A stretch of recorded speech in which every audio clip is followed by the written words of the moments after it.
Profesor Dr. Paiman Raharjo, MTM, MSI mengatakan bahwa hak angket tidak tepat untuk Presiden Jokowi karena Presiden bukan penyelenggara pemilu, tetapi penyelenggara pemilu adalah KPI, Bawaslu, dan DKPP.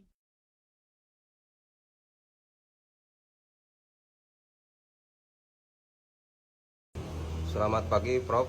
Selamat pagi. Apa kabarnya, Prof? Sehat. Pagi ini kegiatannya apa?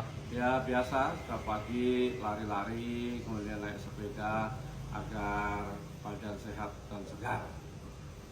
Bagaimana pendapat Prof terkait hak angket oleh para pihak akibat pemilu 2024 dinilai curang kepada Presiden? Ya saya kira masyarakat perlu memahami ya bahwa ada 3 hal yang ingin saya sampaikan. Bahwa tatkala hak angket itu ditujukan kepada Presiden pada saat proses sebelum pencoblosan, tentunya itu dilakukan sebelum pencoblosan pada tanggal 14 Februari 2024. Mengapa? Karena kan ada lembaga yang berwenang dalam penyelenggaraan pemilu, yaitu KPU, Bawaslu, dan DKPP. Kalau memang proses itu dianggap salah, dianggap curang, harusnya sudah digugat sebelumnya dong. Tetapi kan mereka menerima proses sistem pemilu yang dijalankan. Nah, masa baru setelah kalah dia menggugat. Nah, kemudian yang kedua yang perlu dipahami adalah bahwa masalah pemilu itu ada lembaga yang menanganinya, yaitu Mahkamah Konstitusi. Nah, yang ketiga, bahwa masalah pemilu itu bukan Presiden yang menyelenggarakan, tapi lembaga independen, yaitu KPU, Bawaslu, dan MK.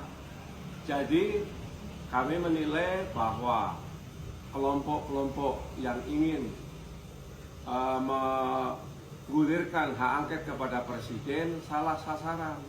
Presiden ini punya rakyat yang mencintai Jokowi loh. Nanti kalau rakyat marah, ya, adu kekuatan, mau jadi apa bangsa ini? Nah, jadi harusnya yang diperkarakan adalah hasil pemilu, yaitu di Mahkamah Konstitusi, bukan digulirkan sebelum pemilu atau sebelum pencoblosan dipermasalahkan. Loh, mereka mau ikut peserta kok, berarti kan sudah menerima proses yang ada. Kenapa setelah kalah baru mempermasalahkan sebelum pencoblosan? Nah, inilah masyarakat Indonesia, elit-elit politik kita tidak menjadi genergawanan yang baik, menjadi contoh masyarakat, sehingga justru ini akan membuat kegaduhan di bawah gitu. Karena di dalam pemilu itu yang sudah ya memang semuanya dinilai curang. Setiap kali pemilu pasti yang kalah mengatakan curang. Nah, kalau sekarang beda, di 2024 ini selisihnya jauh sekali.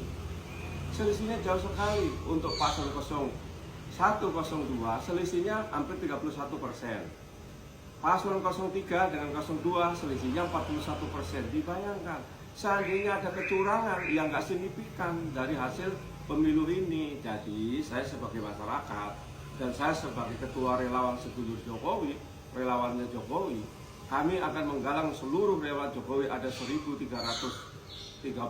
relawan, akan bergerak juga untuk melawan gerakan orang-orang yang ingin melengsarkan Pak Jokowi.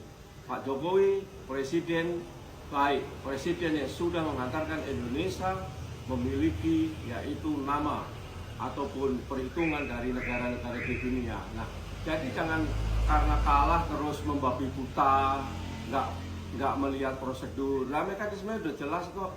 Masa dianggap salah, dianggap melanggar, dianggap curang, tetap ikut juga di dalam penyelenggaraan pemilu.